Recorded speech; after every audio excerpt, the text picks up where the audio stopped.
आजची संध्याकाळ रोजच्या प्रमाणेच होती. प्रत्येक जण आपापल्या खोलीमध्ये निवांत बसले होते. फक्त सासूबाई बाहेर बसल्या होत्या आणि स्वाती किचन मध्ये तिचं काम करत होती. अचानक स्वातीला तिच्या नवऱ्याचा पुनीतचा आवाज आला. तो तिला बोलवत होता. काही वेळापूर्वीच पुनीत जिमवरून आला होता. नवऱ्याचा आवाज आला आहे हे पाहून स्वातीने गॅस कमी केला आणि बाहेर आली. ती तिच्या नवऱ्याला काही म्हणणारच होती तोपर्यंत त्याने एक जोरदार कानाखाली तिच्या लावली. कानाखाली एवढी जोरात होती की 5 मिनिट स्वाती एकदम शांत झाली.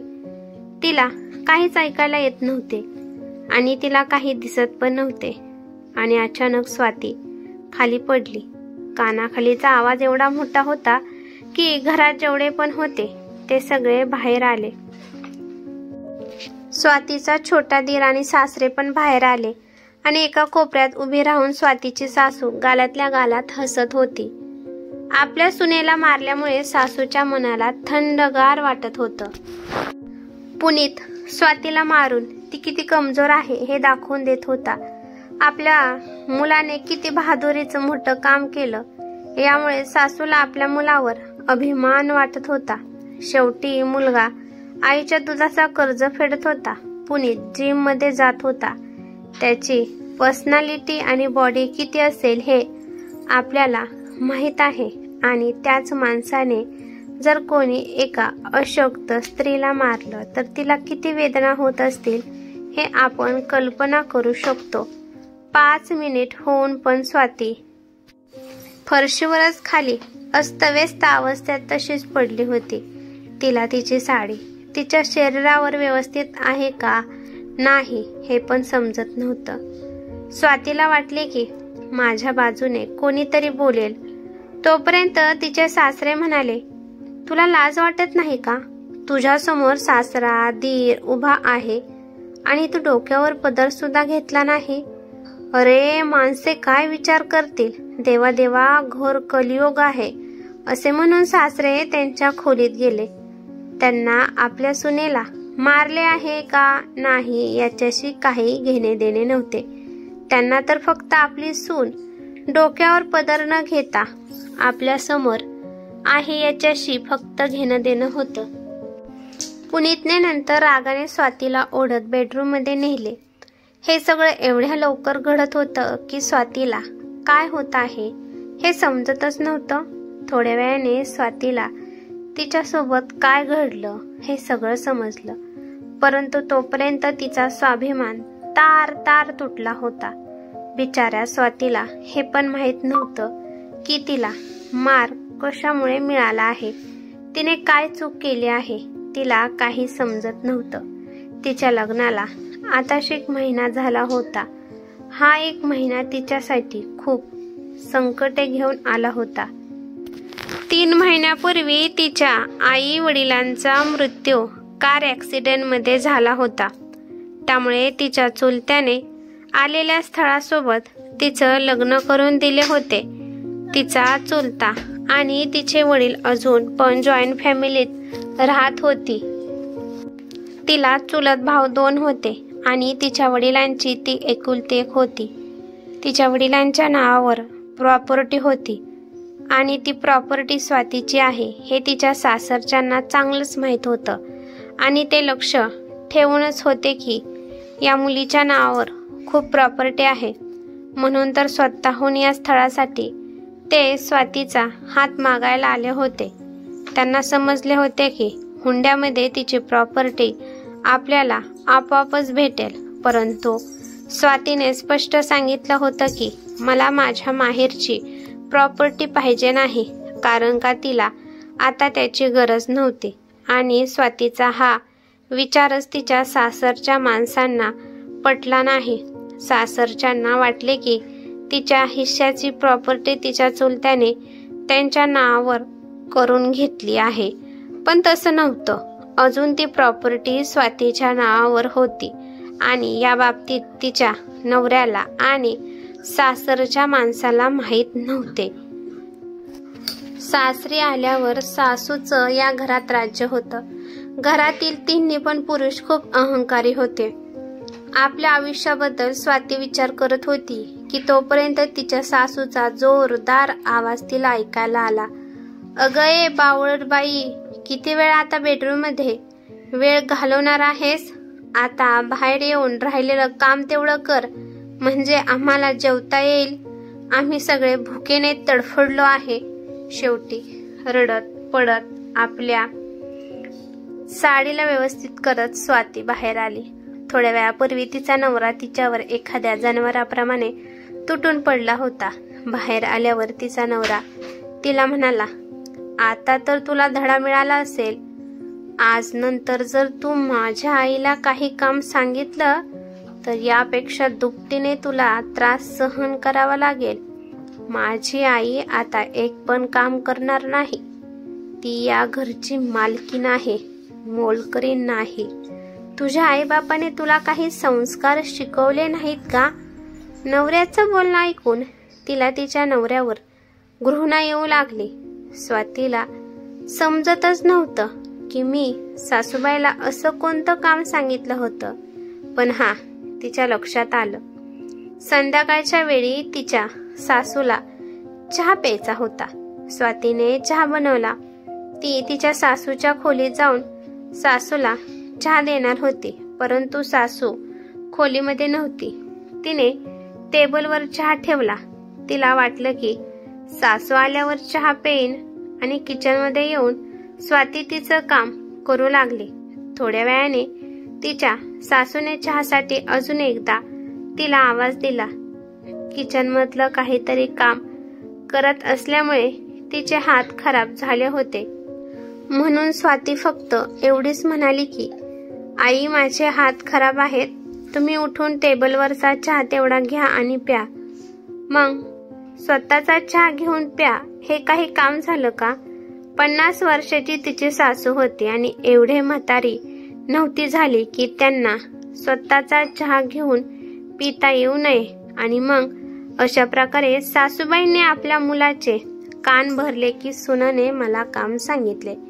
बाहेर ओट्यावर बसूनच आपल्या मुलाची त्या वाट पाहत होत्या की कधी त्यांचा मुलगा जिमवरून येईल आणि कधी मी माझ्या सुनेच्या बाबतीत त्याला तक्रार सांगेल आणि कधी माझा मुलगा सुनेला मारेल. बास, याचीच त्यांना उत्सुकता लागली होती. आणि त्यांच्या मनाप्रमाणे सगळं काही घडलं पण होतं. आणि नवरा तर तिचा एवढा मूर्ख होता की एवढ्याशा छोट्याशा कारणामुळे तिला किती त्रास दिला. घरातील प्रत्येक काम स्वाती करत होती आणि त्या बदल्यात तिला फक्त टोमणे, अत्याचार मिळत होता. यातून आपण कसं बाहेर पडावं हेच तिला समजत नव्हतं. जर आपण यातून बाहेर नाही पडलो तर आपल्याला मरेपर्यंत असंच आयुष्य जगावे लागेल हे तर नक्की झाले होते. पूर्ण नसानसामध्ये तिला सगळ्यांना बाबतीत राग येत होता. नवऱ्याने तर तिला शारीरिक आणि मानसिक एवढा त्रास दिला होता की तिला साधं उठता बसता सुद्धा येत नव्हतं. तोपर्यंत सासू म्हणाली, अगं भूत बनल्याप्रमाणे एका जागेलाच का उभी राहिली आहेस? तुला दिसत नाही का आम्हा सगळ्यांना किती भूक लागली आहे? पुनीत स्वातीपाशी आला आणि त्याच्या आईला म्हणाला, आई, मला असं वाटत आहे की मगाशी हिच्यासोबत जे झालं तो फक्त ट्रेलर होता. अजून पिक्चर बाकी आहे आणि तो पिक्चर आता दाखवतो. आई, माझ्या खोलीमध्ये बेड खाली लाकडी बॅट आहे, तेवढी घेऊन ये बरं. आज हिला सांगतो की सासरी कसे राहायचे असते. स्वातीने रागाने तिच्या नवऱ्याकडे पाहिले आणि त्याला जोरात ढकलून दिले. अचानक ढकलून दिल्याने पुनीत खाली जोरदार आदळला. त्याच्या आवाजाने सासरे आणि दीर पण बाहेर आले. स्वाती नवऱ्याला म्हणाली, तुम्हाला लाज वाटत नाही? तुमच्या म्हाताऱ्या आईला तुम्ही काम सांगत आहात का? संस्कार तुमच्यामध्ये कसलेच नाहीत? तुम्हाला तुमच्या म्हाताऱ्या आईने काही सुद्धा शिकवले नाही का? तुमच्या आईने हे शिकवले नाही का की म्हाताऱ्या माणसाला काम सांगत नसतात? स्वातीचं बोलणं ऐकून पुनीत तिच्याकडे रागाने पाहत होता. तोपर्यंत सासू नागिनीप्रमाणे स्वातीला म्हणाली की तुझी एवढी हिंमत, तू माझ्या मुलाला ढकलून दिले?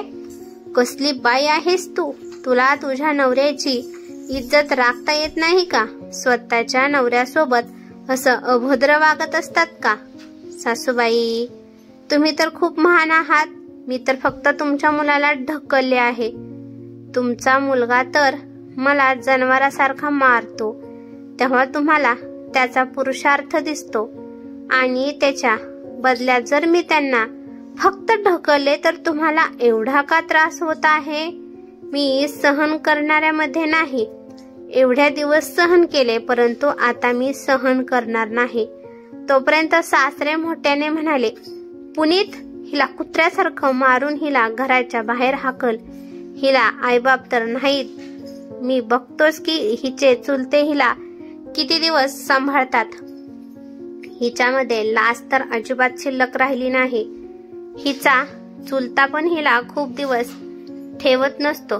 तोपर्यंत एक आवाज आला, आम्ही आमच्या मुलीचं लग्न करून दिलं आहे. आम्ही आमच्या मुलीला तुम्हाला विकले नाही. तुमची हिम्मत कशी झाली माझ्या मुलीच्या अंगावर हात उचलण्याची? आई वडील नाहीत म्हणून तुमच्या मनात येईल तसं तुम्ही हिच्या बाबतीत वागणार आहात का? अचानक पाठीमागून स्वातीच्या चुलत्याचा आवाज आला. आपल्या चुलत्याला पाहून स्वाती मोठमोठ्याने रडू लागली. सोबत तिचे दोन्ही चुलत भाऊ पण आले होते. त्या तिघांना पाहून स्वातीच्या अंगात खूप बळ आलं होतं आणि इकडे या तिघांना पाहून तिच्या सासरचे घाबरले होते. ते काही बोलतच नव्हते. त्यांची बोलती बंद झाली होती. अरे, आम्ही तर विचार केला होता की 2 दिवसांनी रक्षाबंधन आहे आणि आपल्या मुलीला अचानक घेऊन यावं, म्हणजे तिला सरप्राईज देता येईल. पण इथे येऊन तर आम्ही सरप्राईज झालो आहोत. आम्ही आमची मुलगी मारायला व तिचा अपमान करावा यासाठी दिली नाही. अहो विठ्ठलराव, तुम्हाला काहीतरी गैरसमज झाला आहे. अचानक सासरे सगळं व्यवस्थित करण्यासाठी बोलले. अजून सासरे पुढे बोलणारच होते, पण स्वातीच्या चुलत्याने त्यांना हात करून गप्प बसायला सांगितले. हे बघा, माझ्या मुलीबद्दल काही सुद्धा मला सांगू नका. यानंतर आपली भेट कोर्टमध्ये होईल. माझ्या मुलीला आईबाप नाहीत असा विचार करून तुम्ही खूप मोठी चूक केली. चूक तर माझी होती की लोकांच्या सांगण्यावरून मी माझ्या मुलीचं लग्न करण्यासाठी घाई केली. सासूबाईला फार घमंड होता. त्या म्हणाल्या की ठीक आहे, तुम्हाला तुमच्या मुलीला घेऊन जायचे असेल तर खुशाल घेऊन जावा. असे पण ही या घरात आमच्यासाठी एक ओझच आहे. जेव्हा हिला आजूबाजूचे माणसे टोमणे देतील की सासर सोडून माहेरी राहिली आहे, मग तुम्हाला समजेल. तुम्ही काय सगळ्यांना सांगत सुटणार आहात का की माझ्या मुलीला तिचा नवरा मारत होता, तिच्यावर जबरदस्ती करत होता, तिच्या सासरचे पण तिच्यावर अत्याचार करत होते? स्वातीचे चुलते मोठ्याने हसू लागले आणि म्हणाले, आम्ही त्या लाईनमध्ये उभे नाही की लोक काय म्हणतील याच्यावर आम्ही आमचं आयुष्य जगू. आम्हाला समाजातील माणसांचं काही सुद्धा घेणं देणं नाही. आयुष्य आपल्याला जगायचे आहे आणि ते आपल्या मनाने जगायचं असतं. समाजाशी आपला काहीही संबंध आपण ठेवायचा नसतो. या बाबतीत आम्हाला काहीच फरक पडत नाही. आम्ही आमची सोन्यासारखी मुलगी घेऊन चाललो आहोत, ज्याची किंमत तुम्हाला समजत नाही. हा तर आमचा हिरा आहे, जो तुम्ही हिला कोळसा समजत आहात. तिच्या चुलत्याने स्वातीला तिचे सगळे दागिने, कपडे, शिवाय तिला दिलेले सगळे सामान वगैरे घेऊन त्या क्षणी तिला कायमचे त्या घरातून घेऊन गेले. घरातून नाही, नरकातून घेऊन गेले.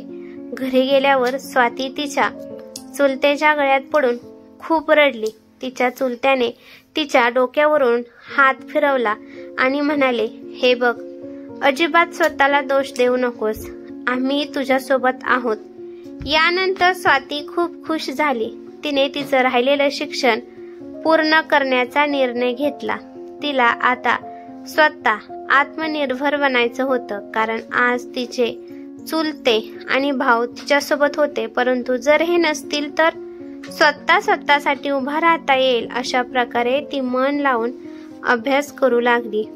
आणि तिच्या चुलत्याने तिला सांगितले होते की तुझा घटस्फोट झाल्यावर तू जेव्हा सांगशील तेव्हाच तुझे दुसरे लग्न होईल.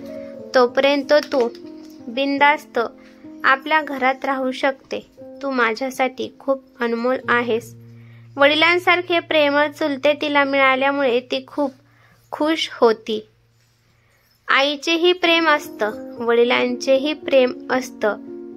त्याहून अधिक आपल्यावर प्रेम करणारं कुणीतरी असतं, पण त्या व्यक्तीचं प्रेम आपल्याला दिसत नसतं.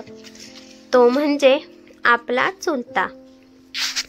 ही कथा कशी वाटली ते मला कमेंट करून नक्की सांगा. कथा आवडली तर लाईक शेअर नक्की करा आणि चॅनेलवरती नवीन असाल तर चॅनेलला सबस्क्राईब करा.